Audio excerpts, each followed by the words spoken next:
Good morning. It's Nick Mondello. I have the pleasure of interviewing and meeting here Summer Camargo.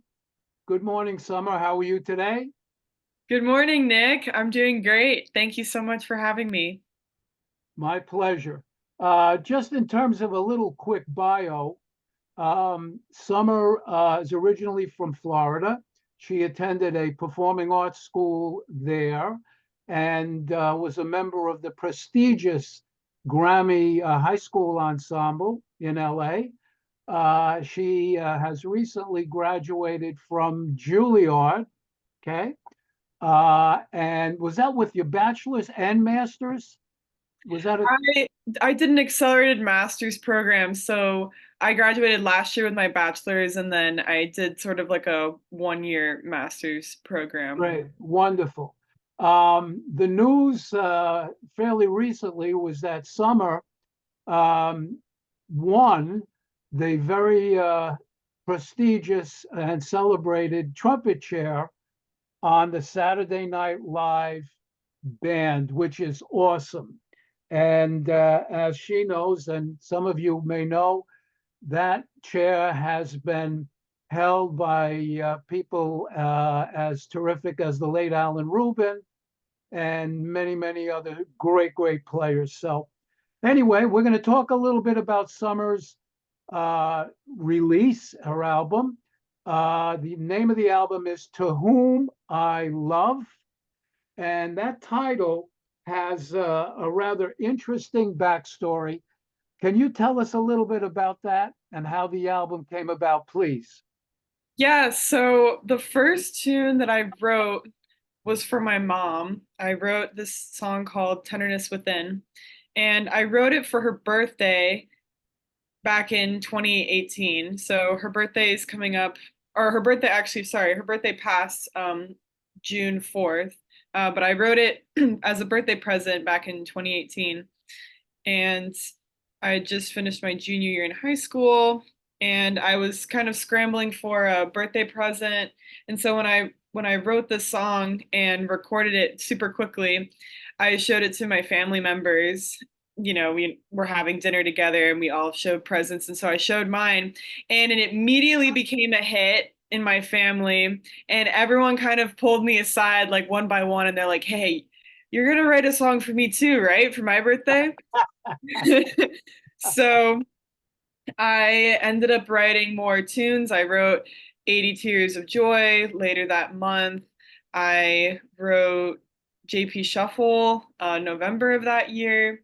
And then I started writing more and more tunes. And then later, my freshman year at Juilliard, uh, I had this I had this class called Entrepreneurship in the Arts. And there's a lot of amazing grant opportunities at Juilliard. And my class, they were teaching us how to write grant applications and stuff like that. So I really thought about it, and I was like, hey, I could put together an album. I have enough originals. There are some great standards I want to record, and I thought about the band. And so I turned in that assignment. And then later, Nadia Nordhaus told me about the Lori Frank grant. And so I basically just used that same application and turned it into that, not thinking much of it. And then I found out that I won. And so I was like, okay, this album's actually going to happen because I said it would happen. Um, so so that this was during the pandemic. I called a bunch of people. I was sort of lost with like how to put together an album. I called one of my great mentors, Sean Jones. I called Bria Skomberg. I eventually called Winton, and we ended up getting together, and he was helping me work out some of my originals and solidify them.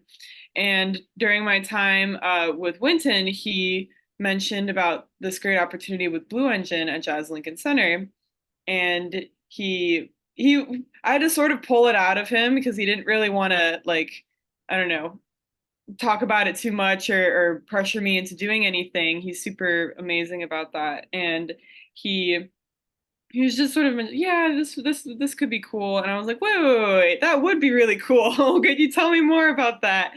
And so then I ended up getting connected with getting connected with Blue Engine, and then from there, I asked Sean to be my producer, and he was actually the one that recommended that Joey DiFrancesco be on the album. Rest in peace to him. What a great, amazing player and great soul he had. And then yeah, the album. That's how the story of the album came about. Um, I believe there are 9 tracks on the album. 7 are your originals. 2 are more standard jazz tunes, a Neil Hefti Splanky, and then On the Sunny Side of the Street. Um, there's a wide variety of styles that you play on the album. You know, everything from straight ahead to a laid back ballad. Um, the mix is really, really wonderful. How did you and Sean come about selecting those 9 tunes, and why those two, as a separate question, why those two standards? Yeah, so the theme of the album, so the name of the album is To Whom I Love, and I always think it's really great to have some sort of concept when you're putting together an album. So my concept for this one is basically giving back to the people that have helped me so much. So I wrote a lot of tunes that were dedicated for my family members, a couple tunes that are dedicated to friends, and those two standards are dedicated to two really great teachers I had. One was my middle school band director, Mr. Jim Mullen, and the other was my high school band director, Mr. Christopher Dorsey. So I definitely the thing that I was thinking about the most was like, okay, I really want this to have a good variety. So I'm happy that you noticed that. Because sometimes when I listen to albums, some of the songs all kind of have the same vibe or all sound the same. And by the time I get halfway through the album, I'm like, okay, I've already listened to this, it sort of felt like, so I wanted it to have someone to have like some sort of musical adventure when you're listening to it, and have different moods in the song. And I think it's really cool because like when you're writing tunes for someone, like a certain event or someone in particular, the tune already is super unique because that person's unique. If you really want to encapsulate their energy in the song. So for example, when I wrote JP Shuffle, that's the tune that I wrote for my dad. He is a very happy, glasses half full type of guy, and I immediately thought of a shuffle to show that type of energy. And from there, I came up with the melody, and then I came up with the harmony. Um, and then something like Girl in the Jeep, I was writing for my little sister. I'm the oldest out of three girls, and so the youngest one, for the longest time, she wanted a white Jeep. And I'm from around Miami, so I was sort of picturing her like driving around Miami. At first, it was actually going to be like kind of a slow bossa nova, but then I ended up changing it, and yeah, just picturing her with like the top down, her shades on, and the palm trees like whipping past her. So just having like different images in my head. And Sean, I already picked out the tunes that I wanted to do. I was thinking about this album for like 3 years, before we started or before it came out. And Sean was really great about what do you want to do? How can I help your vision type thing? Um, and I knew I wanted to record some standards. So Splanky, I actually played that a lot in high school. So in my high school, Dillard Center for the Arts, we played a lot of Count Basie, Duke Ellington, Thad Jones. So Splanky, it is amazing tune that the Basie band recorded. So um, I thought that very much encapsulated my high school band director, Mr. Christopher Dorsey's energy. And then on the sunny side of the street, it was my middle school band director's. It's his favorite song, and I absolutely love New Orleans jazz, trad jazz, hot jazz, all that amazing stuff. And so I wanted to do something in that style. And I wasn't, we actually put that one together pretty last minute. I wasn't sure what I wanted to do. I never didn't really have a chart for it, but I knew I wanted to play that tune. And so I asked Sean, I was like, what do you recommend? I know I wanted to do like a trad style thing. He's like, why don't you do it a cappella, just horns? I was like, okay, I don't know if we could pull it off. And we rehearsed, we had like one small rehearsal. We actually had a hit at Birdland the day before we recorded. So it was really nice to like play through all the tunes and see how they flowed. We had performed them before, but it was nice to just run through everything like that. And we did it at the show. It felt great. So I was like, all right, we're gonna do that for the album. And and yeah, that's sort of the concept that I was thinking behind the album, and Sean suggested really amazing things. This was Joey DeFrancesco's last album before his unfortunate and untimely passing. How did Joey get into the project, and what was it like working with him on it? I knew that I wanted an organ player, especially recording 82s of Joy. And I had asked or was talking about this with Blue Engine, like the possibility of bringing in a guest artist and how many tracks that person would be on. And I was talking with Sean, and I was like, I'm not really that familiar with like organ players. Who do you recommend? And he immediately was like, you should get Joey DeFrancesco. That he would be an amazing guest artist on your album. And he's like, I'm also hearing organ on Dance of the Merrymaker. I think that would be a great touch. And Yeah. so um, I of course had checked out Joey's music, but I was really checking it out after Sean mentioned him, and I was like, yeah, he's perfect. This would be amazing. And Blue Engine and Jazz Lincoln Center already had a great relationship with Joey, and had come in and played at Dizzy's and at Rose Hall. So they reached out to him. We got connected. And when he came into the studio, that was the first time I'd met him. And he was just super chill, really relaxed, kind of just knew what he was doing. And he definitely did know what he was doing. Absolute pro. And I was nervous as heck because the first tune that we recorded was JP Shuffle. And then the next one was 82s of Joy. So he came in after the first tune was recorded. And I was just really touched that he spend so much time making sure that the music was perfect, making sure that the organ was flawless, like the sound. And I'm not an organ specialist. If there's any tiny discrepancy in the sound, I'm not going to pick it up. But he's a pro and he could pick it up. And he spent over an hour making sure that the sound was perfect for the album. So, back then I was 20 years old. Just some kid just doing their debut album, and Joey was just an absolute light in the studio.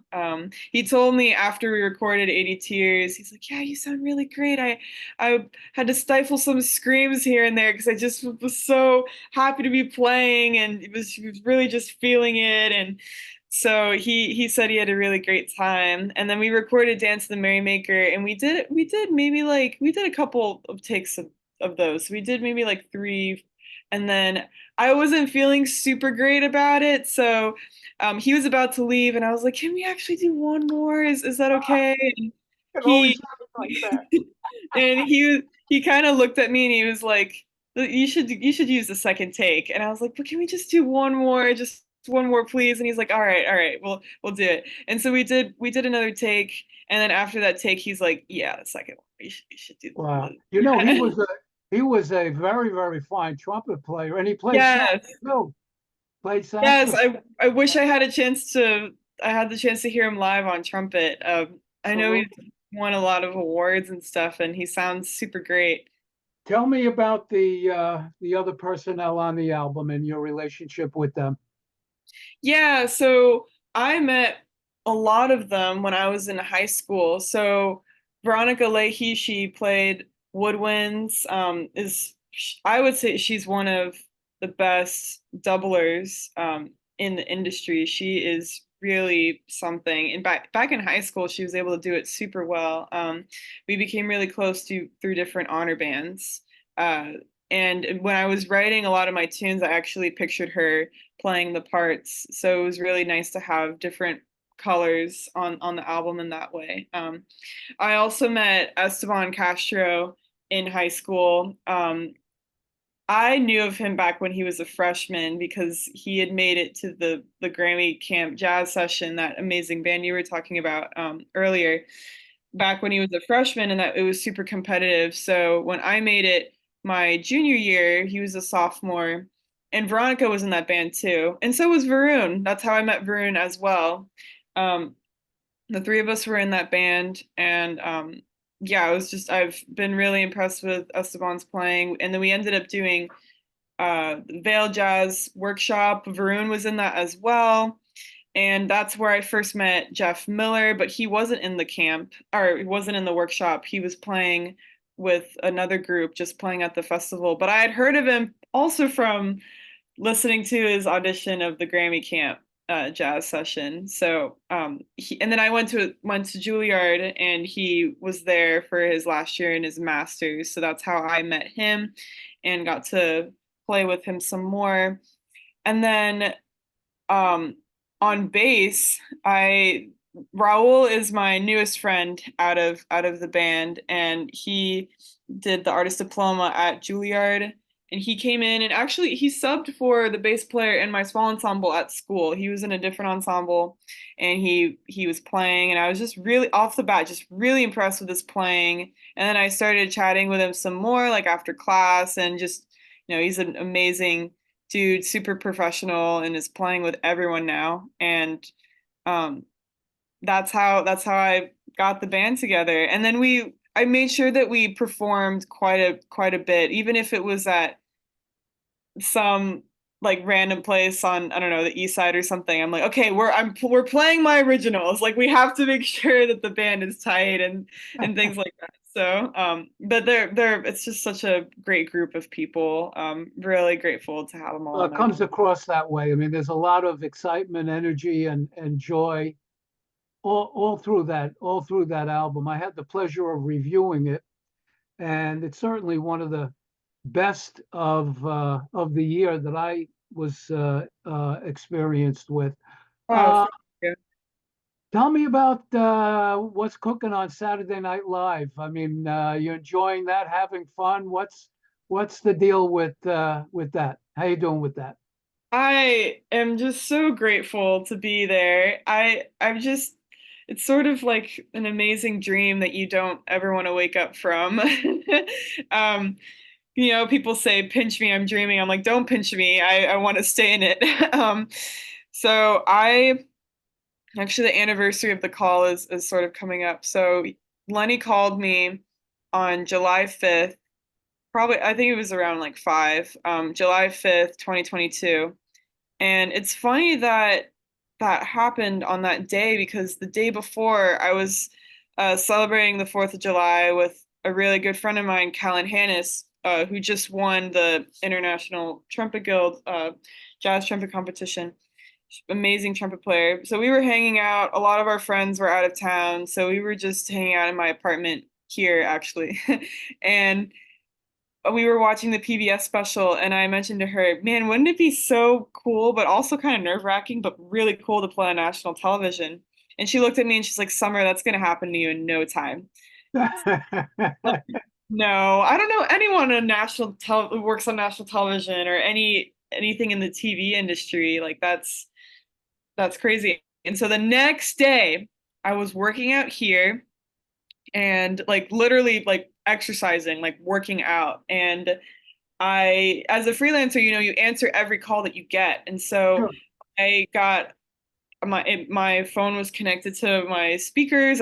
Heard that I was getting a call, saw it was a New York number, and I answered it. But because I was exercising, I answered out of breath. So I was like, hello. And so on the other end of the phone was Lenny Pickett, of course, the legendary tenor saxophonist that has played with Tower Power and is the leader of the Saturday Night Live house band. Sure. And he was like, "Hi, is this Summer Camargo?" It's like, "Yeah, yeah, it is." And he was like, "Yeah, hi. My name is Lenny Pickett. I run the Saturday Night Live house band." Uh, and basically within 5 minutes, he just explained to me Earl Gardner has retired after 30 something years of being in the band, and we're looking for a new trumpet player. And I was wondering if you're interested. And but basically implying that he wanted me to be in the band. And I was just in shock. And I was like, yeah, of course I'm interested. That sounds great. And I sort of like generally asked some questions like about the schedule and stuff, just because, I was in school still. And he explained to me that we only come in on Saturdays, which is really nice. And he's like, great, so I'll meet with you next week and we'll do a Zoom call and I'll send you a few charts and I'll want to hear you play some charts. And I was like, oh my gosh. So I called so many people and I was like, I got called to be the Saturday Night Live trumpet player. What? And then Lenny called me a few days later. Thankfully, I didn't post anything about it. And he was like, "Yeah, so just make sure you keep it kind of low key. Would I still have to check some things with like HR. I still want to Sure. hear you play." And so it was a very chill audition, if you could call it that. It was, over Zoom like we're doing now, and he heard two tunes that I was playing, and heard me improvise a little bit, asked if I compose at all, and so I told him I do. So I showed him a clip of Jazz Lincoln Center Orchestra playing my tune a few years ago, and he was like, "Great!" So we start in October, and here's the schedule, and I'm like, "What? This is insane!" And it's just really great because the band has been super welcoming, like very encouraging, super welcoming. I've really, the thing that was intimidating the most was so when I got hired, I was 20. It was actually about a month before we recorded the album. So I knew about SNL when we recorded the album, but I didn't really tell anyone until the season started is when I started telling people about it. Because I wasn't sure, like something could have happened, and I don't know, maybe Lenny thought he made a. Or something. Um, so yeah, the band has just been really so much fun. It's funny because I tell it's true. I've told people that I didn't watch SNL before I got hired. The first time I watched a full SNL show was when I got hired. So I wasn't super hip to Weekend Update and some other stuff, and so um, now I'm such a huge fan, and I look forward to every show that we do, and it's a lot of fun because I get to meet the celebs at the after party and talk with the cast members, and I'm good friends with like the people in the audio department, and they're great. Actually, one of them, her name's Tung. She's amazing. Um, actually works at Jazz Lincoln Center as well, and she works in the audio department there, like the mixing and engineering. And so we had to do some things to Girl in the Jeep, and so I'm grateful for her because she helped me on my album. But she works at SNL, so it's very cool. It's just like worlds colliding. Ron Blake teaches at Juilliard, and so it was just interesting because he would be like adjudicating my music jury, and I just give him a fist bump. Hey, what's up? Like, because we're coworkers. When the word got out, I'm sure you know about this, or maybe not. When the word got out, I think it was after the first show, people were posting, I can't see her. I can't, she's in the back. I can't see her. Like she should be up front. Who cares? Oh, But that was such a funny, funny thing. Um, and kind of wrapping up, what's coming up down the pike that you can share with us? yeah, so this month is going to be kind of crazy for me in the best possible way. I am traveling 5 different times this month. I just got back yesterday from Indiana. I did something with Con Summer. I'm very grateful to be a Bach artist, and so I was playing at a conference there.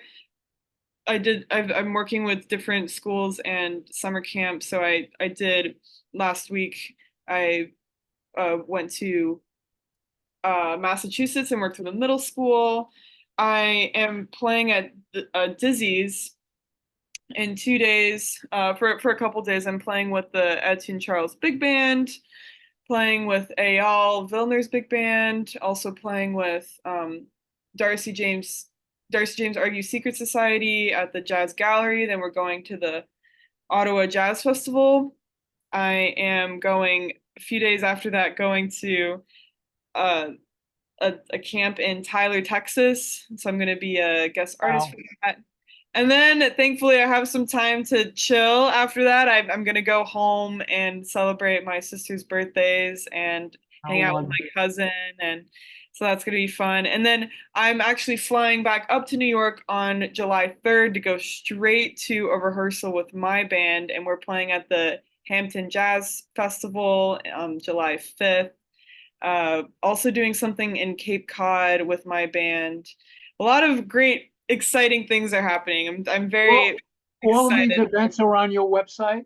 Your schedule is on your website. My So people, schedule's on my website, summercamargo.com. All of that is on there. I actually um very excited. We have some merch that I'm gonna announce very soon for the album, some amazing tote bags. The CDs are gonna be available very soon. So when the CDs are available, I'll announce the tote bags and where you can buy those, and that'll all be on my website as well. So very wonderful. excited.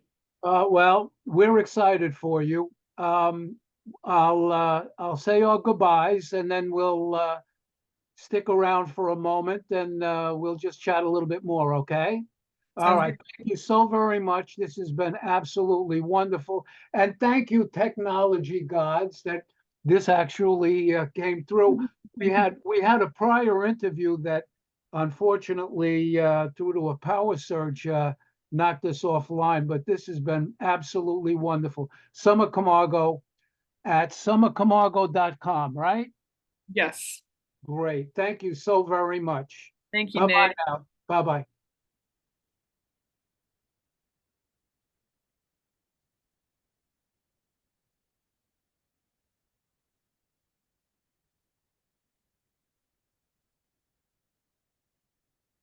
Okay, I don't, let me just turn the recording off.